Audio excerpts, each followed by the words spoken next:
Λοιπόν, προχωράω. Αυτό που συμβαίνει σήμερα, όσον αφορά τις τακτικές, τη διαφήμιση γενικότερα, είναι το εξής. Έρχεται η τοπική εφημερίδα και σου λέει 100 ευρώ το μήνα, κάνει διαφήμιση σε μένα. Ωραία. Έρχεται το περιοδικό και σου λέει 100 ευρώ το μήνα, κάνει διαφήμιση σε μένα. Έρχεται ένα τηλεφωνικό σταθμό και σου λέει 200 ευρώ το μήνα, κάνει διαφήμιση σε μένα. Έρχεται ο χρυσός οδηγός και σου λέει κάνει διαφήμιση σε μένα. Αυτό που κάνουμε εμείς είναι να αναρωτιόμαστε, να μπερδευόμαστε, να μην ξέρουμε τι να επιλέξουμε και κάνουμε διάφορες, αγοράζουμε το ένα, αγοράζουμε το άλλο, αγοράζουμε το παράλληλο, έτσι. Κάνουμε διάφορες διαφημιστικές ενέργειες, οι οποίες δεν ξέρουμε τελικά πόσα λεφτά έχουμε ξοδέψει και τι θα μας φέρουν πίσω. Δεν έχουμε εμείς τον έλεγχο. Όποιος έρχεται μας βάζει στο δικό του παιχνίδι. Αυτό όμως που πρέπει να γίνει είναι ακριβώς το αντίθετο.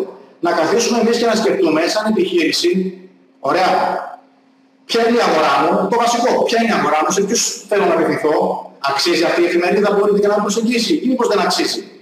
Ή μήπως αξίζει να κάνω ιστοσελίδα ή να διαφημιστώ στις τάδες ιστοσελίδες.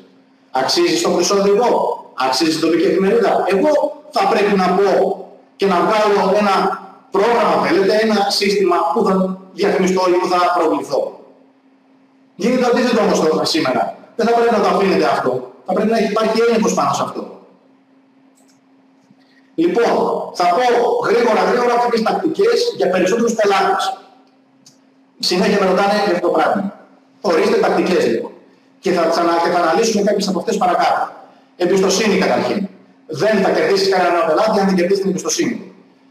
Δεν θα κερδίσεις κανέναν πελάτη ή ελάχιστους πελάτες αν πρώτα δεν συλλέξεις τα στοιχεία του.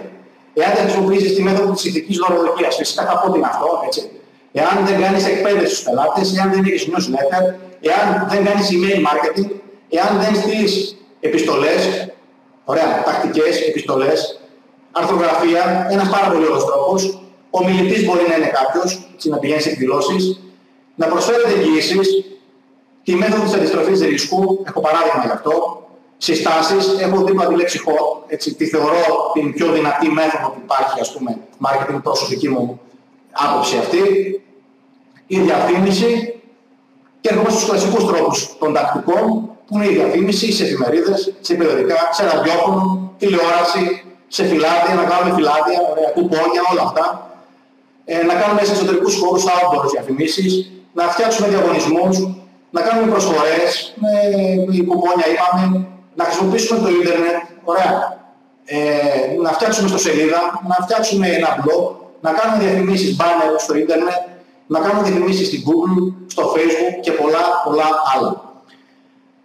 Θα σας δώσω τώρα 10 τακτικές που θεωρώ ότι είναι οι πιο ίσως, θεωρώ εγώ, πιο δυνατές και πιο πρακτικές που μπορείτε να κάνετε. Okay.